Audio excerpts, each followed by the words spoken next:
El Trickster en la ciudad de las almas capítulo 1. Asfalto y Reisy. El primer pensamiento coherente que tuvo Rena Mamilla fue que el suelo estaba demasiado frío para ser un vagón de tren. El segundo fue que había algo vivo en la oscuridad. Abrió los ojos despacio, como si el acto mismo le costara moneda de bolsillo que no tenía. El asfalto contra su mejilla era rugoso y húmedo, marcado por décadas de lluvia y aceite de motor, y olía a algo que tardó un instante en identificar: ozono. Ese olor eléctrico, metálico, que precede a una tormenta o a algo que no debería existir. En el metaverso, el aire antes de un combate mayor tenía ese mismo filo. Aquí era más denso. Más real, de una manera que le apretó el estómago. Se quedó inmóvil 3 segundos completos. Era un hábito que Morgana le había enseñado en los primeros meses. Nunca te muevas cuando despiertes en territorio desconocido. Primero escucha. Primero inventaría. Sonidos. El zumbido grave y constante de cables de alta tensión sobre su cabeza, ese tono de 60 Hz que vibra en el hueso si sabes escucharlo. El goteo irregular de agua desde algún canalón roto. Pasos lejanos, varias calles en dirección norte, el ritmo demasiado casual para ser una amenaza inmediata. Y debajo de todo eso, una frecuencia que no era sonido exactamente, sino presión. Como cuando Shido llenaba toda una sala con su mera voluntad de corromper, pero diferente. Más antiguo. Más hambriento. Sensaciones físicas. Frío en ambas mejillas, en las palmas, en las rodillas. Tenía los pantalones ligeramente rasgados en la rodilla derecha, probable consecuencia de la caída. Las manos, levantó lentamente la derecha sin moverse del resto, tenían esas marcas. Las del combate contra Adam Calmon. Líneas finas y rosadas que cruzaban sus nudillos como si alguien hubiera grabado coordenadas en su piel sin anestesia. A la luz ambiental del callejón, que era escasa y anaranjada y provenía de algún letrero de neón en la calle principal, las cicatrices parecían ligeramente luminiscentes. Probablemente una ilusión del cansancio. Probablemente. Se incorporó en 3 movimientos. Primero las manos apoyadas, luego las rodillas, luego de pie. Cada articulación protestó con una voz diferente. Las rodillas con un crujido sordo. Los hombros con ese peso muerto que solo aparece cuando has dormido en mala postura o cuando has cruzado un umbral dimensional sin mapa ni brújula. Rena Mamilla se quedó de pie en el centro de un callejón desconocido, con los ojos semicerrados mientras la desorientación lo balanceaba 2 grados hacia la izquierda, y se permitió exactamente 4 segundos de pánico silencioso. ¿Maruki? La pregunta llegó antes de que pudiera filtrarla. Era el reflejo condicionado de los últimos días. Cualquier cosa que no tuviera sentido era susceptible de ser su arquitectura. Cualquier realidad demasiado suave o demasiado extraña podía ser otro piso de su palacio particular, otro sueño amable envuelto en papel de regalo. Pero no. Ren apretó la marca de su mano derecha contra la palma izquierda hasta que el dolor fue suficientemente articulado para aclarar el pensamiento. Maruki no construía dolor así. Maruki nunca habría diseñado el olor de este callejón, que ahora incluía, notó con desagrado creciente, la huella inconfundible de basura orgánica y agua estancada y algo más, algo que no tenía nombre en japonés ni en ningún idioma que él conociera, algo que olía a hueso quemado y vacío. Esto no era el metaverso. Esto era peor, de una manera que no podía articular todavía, porque no tenía vocabulario para ello. Bajó los ojos a su ropa. Su ropa de civil. La que llevaba en el tren. Pantalón oscuro, camisa gris, la chaqueta negra que Ryujin le había devuelto con mucho protocolo y poca gracia antes de que abordara. Todo parecía igual a primera vista, pero cuando centró la atención, el mismo tipo de atención que usaba para detectar debilidades en el metaverso, los detalles empezaron a sangrar. Los botones de la chaqueta. Deberían ser botones comunes, negros, de plástico barato. Ahora eran plata. No plateados. Plata, con ese brillo específico y frío que tiene el metal noble bajo luz artificial. Y en su mano derecha, apareciendo y desapareciendo como interferencia en una señal de radio, el guante. El guante de Joker. Allí por un segundo, con su textura familiar de cuero y la costura que conocía de memoria. Luego ausente. Luego de vuelta, tenue como holografía barata. Bien, murmuró en voz muy baja, en el tono que reservaba para cuando la situación era objetivamente mala, pero el pánico no era una opción útil. Bien. Metió la mano al bolsillo interior de la chaqueta por reflejo, por necesidad de inventariar, y los dedos encontraron dos cosas. El frío familiar de un vial de cristal, las medicinas de la doctora Takemi, las últimas dos del blister que había comprado la semana anterior, Rejuvenating Serum si recordaba bien, recuperación parcial de SP, y algo más. El modelo de pistola. El que llevaba siempre, el que nunca había disparado una bala real porque no era una pistola real. Excepto que ahora pesaba diferente. Lo sacó con cuidado, sosteniéndolo en la palma abierta, y el peso lo golpeó con la misma claridad que el frío del asfalto. Pesaba como una pistola de verdad. Como una Beretta de verdad. El metal estaba frío y tenso y había algo en su densidad que comunicaba, sin ambigüedad, munición. Ren la devolvió al bolsillo con movimiento muy controlado y muy lento. Primero el entorno. Después las preguntas existenciales. Levantó los ojos hacia la calle al final del callejón. Luces de neón en japonés, bien, seguía en Japón, o en algún lugar que usaba escritura japonesa, anunciando una farmacia, un konbini, algo que podía ser un restaurante de ramen. Los carteles tenían esa calidad específica de lo cotidiano que ninguna distorsión cognitiva había logrado replicar perfectamente. El parpadeo irregular de una letra que necesitaba mantenimiento, la mancha de humedad en la base de un poste. Karakura, leyó en uno de los carteles de la esquina. El nombre no le decía nada. Lo que sí le decía algo, lo que le estaba gritando, si era honesto, era la neblina. No era niebla atmosférica. Ren tenía el tercer ojo, esa capacidad que había desarrollado durante meses en el metaverso para percibir la textura del espacio cognitivo. Y ahora ese sentido, que debería estar silencioso porque esto no era el metaverso, estaba encendido. Brillando. Proyectando sobre la realidad una capa de información que no sabía cómo procesar. La neblina era de colores. Alrededor de los pocos transeúntes que podía ver desde la boca del callejón, había halos tenues, blancos suaves, azules apagados. Normales, instintivamente normales, aunque no sabía por qué lo sabía. En la esquina opuesta, una figura que nadie más parecía ver, una mujer con ropa de otra década, transparente en los bordes, tenía un halo verde pálido y una expresión de confusión suave, la confusión de alguien que no entiende por qué el mundo dejó de responderle. Ren la miró fijamente. Ella lo miró de vuelta. Parpadeó 2 veces. Desvió la mirada. Nadie más la veía. Nadie más había reaccionado a su presencia. ¿Un fantasma? No como los del metaverso, que eran proyecciones cognitivas, distorsiones de la conciencia colectiva. Esto era diferente. Esta mujer tenía peso específico, historia específica, y el color de su halo comunicaba algo que Ren no podía leer todavía pero que sentía como una página en un idioma que aún no hablaba. Entonces la presión cambió. Fue gradual durante medio segundo y luego absoluta. Como cuando en un avión la cabina pierde presurización, esa sensación de que el mundo ajusta su densidad sin permiso. El tercer ojo proyectó la fuente y Ren tuvo que hacer un esfuerzo consciente para no dar un paso atrás. Al final del callejón, donde este desembocaba en un espacio más amplio entre edificios, la neblina de colores se había vuelto negra. No negra como ausencia de luz. Negra como apetito. Una oscuridad con geometría propia, con bordes que se movían de manera no euclidiana, y en el centro de esa geometría, la máscara. No la de Arsene. No el rostro elegante y teatral de su primer persona. Era otra cosa, un cráneo de proporciones distorsionadas con agujeros donde deberían estar los ojos, blancos y sin fondo, y una boca que era una línea horizontal de dientes que no terminaban.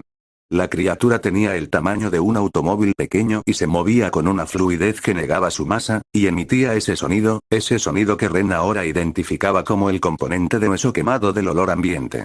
No era una sombra. Las sombras tenían una lógica interna, por distorsionada que fuera. Eran manifestaciones de psique humana.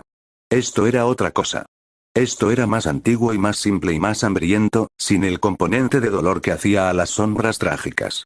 Esto solo quería consumir. Sus músculos ya se habían acomodado en la postura de combate, hombros bajos, rodilla derecha ligeramente adelantada, peso distribuido para velocidad lateral, antes de que el pensamiento consciente lo autorizara. Pero cuando intentó ejecutar el primer paso, el desplazamiento rápido que había perfeccionado en palacio tras palacio, las piernas respondieron con medio segundo de retraso. Medio segundo. En combate, es una eternidad. Aterrizó el paso con torpeza, corrigió, y la criatura giró su máscara hacia él con una lentitud que comunicaba, perfectamente, que todavía no había decidido si era interesante. Invocar a Arsene, el pensamiento llegó y con él la mecánica familiar. La mano extendida, la voluntad que se afila hasta convertirse en llave, el contrato que existe entre el portador y el persona. Y entonces el dolor. No el cansancio habitual de la invocación. Eso lo conocía. Un tirón en el pecho, un drenaje de energía que se sentía como correr los últimos 100 metros de una carrera larga. Esto fue diferente. Fue como si el mecanismo de la invocación encontrara resistencia donde antes había camino libre, como forzar una cerradura que ha cambiado de forma. El tirón en el pecho fue un puño, y Ren exhaló con fuerza y se dobló 2 grados antes de recuperarse. La llama azul apareció y parpadeó. Azul de Arsene, ese azul específico que tenía notas de índigo profundo en el centro y se volvía casi blanco en los bordes, pero aquí, contra el neón anaranjado de Karakura, contra la geometría negra de la criatura, la llama parecía violenta de una manera que nunca había aparecido en el metaverso. Demasiado brillante. Demasiado real. El contraste era una declaración. La forma de Arsene comenzó a materializarse, el sombrero de copa, el capote rojo, esa elegancia de ladrón de guante blanco, y luego vaciló. Se disolvió hasta ser solo contorno. Volvió. Se disolvió. Ren apretó los dientes y empujó. El dolor en el pecho subió 2 escalones y detrás de sus ojos algo pulsó con un ritmo que no era su corazón. Sintió el SP drenarse no en el goteo constante y manejable al que estaba acostumbrado, sino en sorbos irregulares y ansiosos, como si el mundo mismo estuviera bebiendo de él. Arsene se materializó. Incompleto, con los bordes ligeramente difusos, como una fotografía ligeramente movida, pero presente. Este mundo resiste, comunicó el persona, no en palabras sino en sensación directa, la manera en que siempre se habían entendido. No soy de aquí.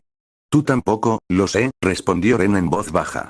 La criatura de la máscara giró completamente hacia ellos. Y desde algún lugar sobre los tejados, alguien que llevaba un sombrero de rayas verdes y un bastón en la mano observó el encuentro con una expresión que era, aproximadamente, la de un hombre que acaba de descubrir que el experimento tiene variables que no había anticipado. Kisuke Urahara inclinó el ala del sombrero hacia abajo y murmuró, casi para sí mismo. Interesante. Muy interesante. Estado de sistema HP. 97, 100, leve impacto en la caída, SP. 74, 100, costo de invocación resistida. Menos 26 SP. Umbral de advertencia. 20 SP, Arsene. Activo / estabilidad. 67%, eficiencia reducida en mundo extradimensional inventario. Rejuvenating Serum 2 pistola estado. Desconocido amenaza activa. Oyou, clasificación pendiente, presión espiritual. Media alta observador no identificado. 1, continuará en el capítulo. El Trickster en la ciudad de las almas capítulo 2. El hombre del sombrero de rayas, versión revisada, técnicas canon, el Oyou no era paciente. Eso fue lo primero que Ren catalogó con la parte de su cerebro que nunca dejaba de trabajar, incluso cuando el resto estaba ocupado con el dolor de pecho y el SP drenándose a un ritmo que empezaba a preocuparle. Las sombras tenían patrones. Tenían psicología, por distorsionada que fuera, y esa psicología podía leerse, anticiparse, explotarse. Este Oyou, ese nombre había llegado desde algún lugar instintivo, como si el aire de Karakura lo susurrara directamente en su oído, no tenía psicología. Tenía hambre. Y el hambre tenía una geometría muy simple. Se movió. Ren ya no estaba donde había estado. El desplazamiento lateral fue más torpe de lo que le habría gustado admitir.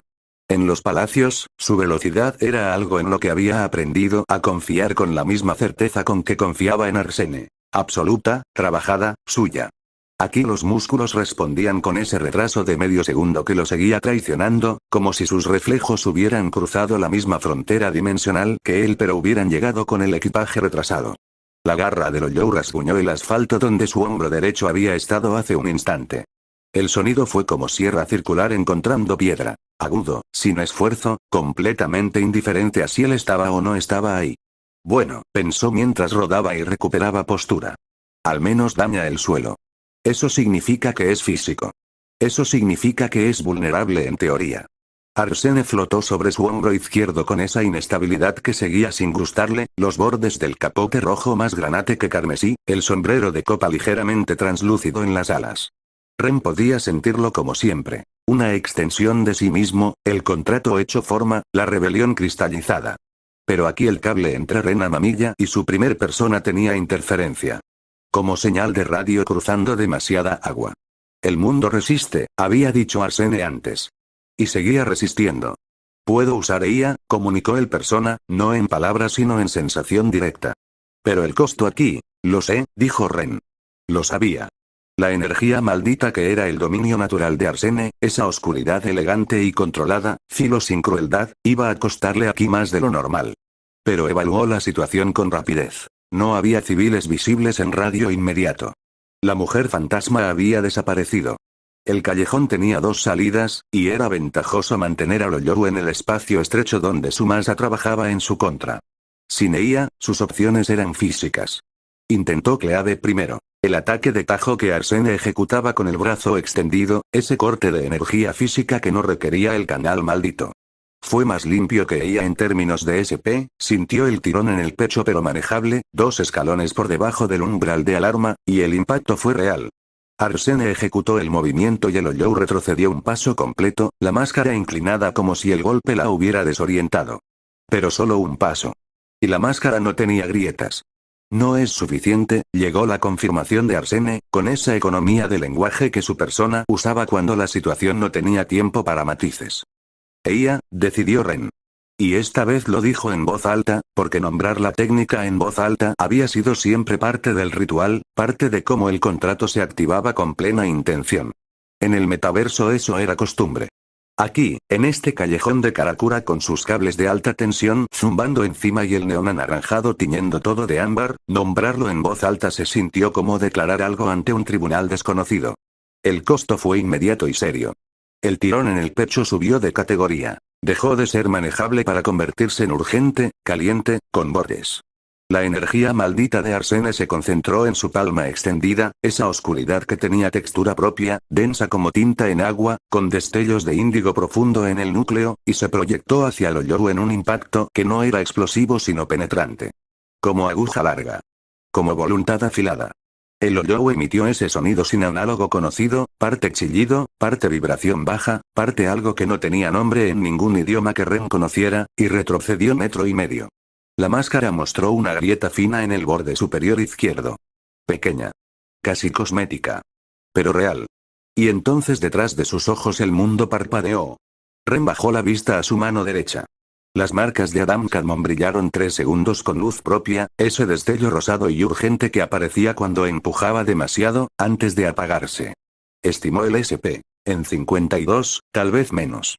El umbral de visión borrosa estaba en 20. Tenía margen, pero era un margen con opinión propia sobre cómo lo estaba gastando. El Ollou se recuperó más rápido de lo que habría querido. Y entonces algo pasó sobre su cabeza. El sonido llegó primero. El silbido de algo moviéndose a velocidad que no debería ser posible para ningún objeto que él conociera, seguido de un impacto que no fue explosión ni disparo. Fue más parecido al sonido que haría el universo si alguien lo cortara limpiamente con un instrumento muy afilado y muy decidido. Un tajo que tenía sonido propio. Limpio como matemática. La parte superior de la máscara del Ollou desapareció. Simplemente dejó de estar. El resto de la criatura se quedó inmóvil un segundo, ese segundo de incredulidad que tienen todos los cuerpos antes de aceptar la pérdida, y luego empezó a disolverse. No como caían las sombras, que colapsaban hacia adentro con ese efecto de cristal negro fragmentándose hacia el núcleo. Esto era diferente. La criatura se deshacía, como sal en agua tibia, como si su existencia entera hubiera sido una tensión superficial que el golpe había roto con toda la intención del mundo. En 4 segundos no quedaba nada. Ren mantuvo la postura de combate durante 3 respiraciones completas. Era la clase de persona que esperaba confirmación antes de bajar la guardia. Luego dejó caer los hombros. Arsene parpadeó 2 veces y se disolvió. El alivio fue inmediato y profundo, como soltar un peso que no había notado que cargaba hasta que desapareció. Pero el SP no se recuperó solo. La fatiga se instaló en sus hombros con intención de quedarse. Interesante, dijo una voz desde arriba y a su derecha. El uso de Cleave para testear resistencia antes de comprometer energía maldita. Eficiente. Un poco conservador quizás, pero eficiente. Ren levantó los ojos. Kisuke Urahara estaba sentado en el borde de la escalera de incendios del edificio más cercano con la postura de alguien que ha encontrado un asiento razonablemente cómodo para ver el partido. Sombrero de rayas verticales, verde y blanco, completamente incongruente con todo, y un bastón de madera pálida que sostenía apoyado sobre las rodillas con ambas manos. Su expresión, desde esa altura, era la de un hombre haciendo cálculos. No la de alguien que acaba de salvar a nadie. La de alguien que acaba de confirmar una hipótesis. Bajó de la escalera con una facilidad que no correspondía a su aspecto de comerciante de barrio y aterrizó en el callejón sin el sonido que debería producir un hombre cayendo desde esa altura. Cero impacto. Cero esfuerzo visible. Ren no se movió. Midió la distancia, 4,5 metros, y la postura. Relajada pero no descuidada. El peso ligeramente hacia atrás, en la manera de alguien que no espera necesitar moverse pero ya ha decidido cómo hacerlo si tiene que hacerlo. El bastón no era decorativo. Eso lo sabía con la misma certeza con que había sabido, la primera vez que vio a Iwai en su tienda de modelos, que ese hombre había disparado armas de verdad. Este hombre era peligroso. No necesariamente de manera hostil. Pero peligroso con profundidad, con cálculo, con la clase de inteligencia que usa la amabilidad como herramienta y la información como moneda. «Llevas observando desde que abrí los ojos en el asfalto», dijo Ren. No era pregunta. Urahara inclinó el ala del sombrero hacia abajo con un gesto que en otra persona habría sido modestia y en él era algo diferente. Desde un poco antes, en realidad, respondió. La distorsión que te depositó aquí no fue silenciosa. Los que sabemos leer ese tipo de anomalías notamos cuando el tejido espacial estornuda. ¿El tejido espacial? Una metáfora útil. Se encogió de hombros con la ligereza de alguien que ha tenido esta conversación varias veces y ha aprendido cuál es la velocidad adecuada para ella. Déjame preguntarte algo más interesante. Lo que invocaste hace un momento. Esa figura. El hombre del sombrero de copa y el capote rojo. Hizo una pausa breve y exactamente calculada. ¿Siempre te cuesta ese precio usarlo, o eso es nuevo? Ren lo miró durante 2 segundos sin responder.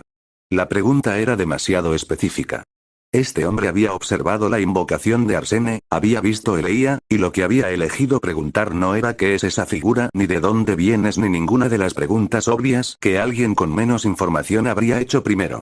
Había preguntado por el costo. Lo que significaba que tenía un marco de referencia para entender que existía un costo, y que el costo que había observado era anómalo respecto a ese marco. Lo que significaba que sabía bastante más de lo que debería. Nuevo, dijo Ren, finalmente. Porque la información ya la tenía. Retenerla era solo teatro. ¿Cuánto SP te queda? Preguntó Urahara, usando ese término con la naturalidad de alguien que lo conoce de antemano, sin titubeo, sin las comillas invisibles de quien usa vocabulario prestado.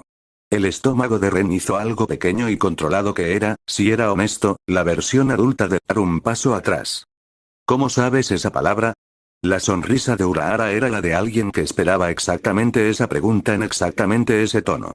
Porque, dijo, con la paciencia de un profesor que ha llegado al punto favorito de su clase, llevas aproximadamente 8 minutos en Ciudad Karakura, acabas de usar energía maldita de un tipo que este mundo no debería poder generar, y la figura que invocaste tiene firma espiritual de un contrato que técnicamente no existe en ninguna taxonomía que yo conozca. Hizo una pausa. Levantó el bastón y lo apoyó sobre su hombro con gesto casual. Y eso me genera muchas preguntas. Preguntas para las que tengo, por suerte tuya, un lugar bastante cómodo donde hacerlas. ¿Y si prefiero no responderlas? Esa es una opción perfectamente válida.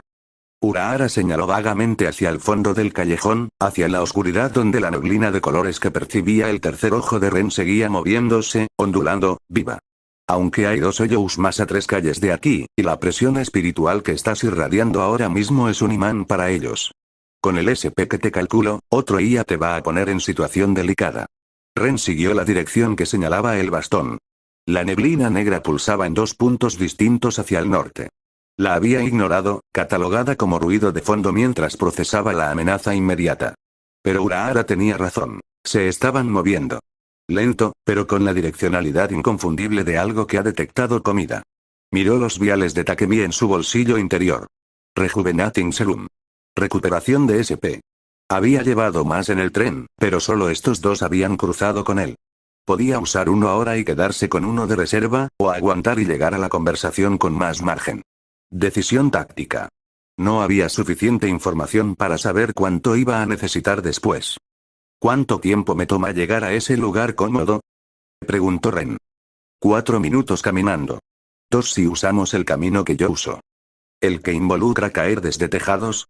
El que involucra no ser detectado por los hoyos que están orientando en tu dirección, respondió Urahara con serenidad perfecta.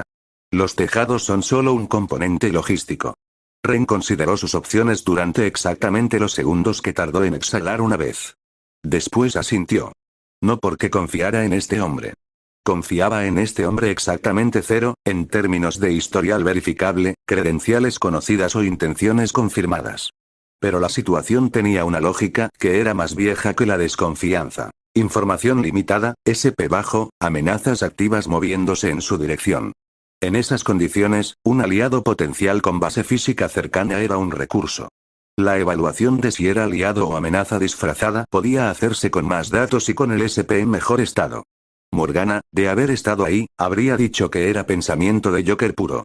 Ren no habría estado en desacuerdo. Delante, le dijo a Urahara. El hombre del sombrero de rayas asintió con esa sonrisa que seguía siendo, fundamentalmente, la de alguien cuyos cálculos estaban resultando correctos, y empezó a caminar hacia el fondo del callejón con paso tranquilo y totalmente despreocupado. Ren lo siguió a 2 metros de distancia exactos. Y mientras caminaban, notó que la neblina alrededor de Urahara no era blanca ni azul como la de los humanos comunes que había visto en la calle. Era gris plateado. Densa. Estratificada. Y pulsaba con una cadencia que Ren no reconocía, pero que su tercer ojo catalogó, instintivamente, como: esto no es un humano normal. Archivó la observación. No era el momento para sacarla. Todavía.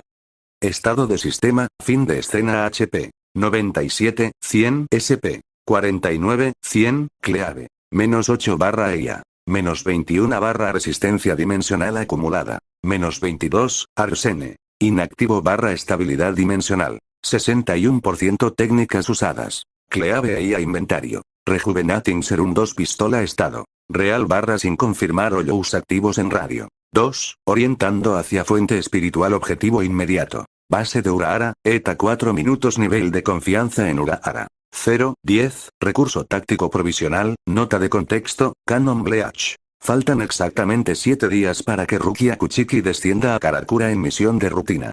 La sociedad de almas no sabe todavía lo que se aproxima. Urahara sabe más de lo que dice, como siempre. Y Rena Mamilla acaba de convertirse en una variable que ninguno de los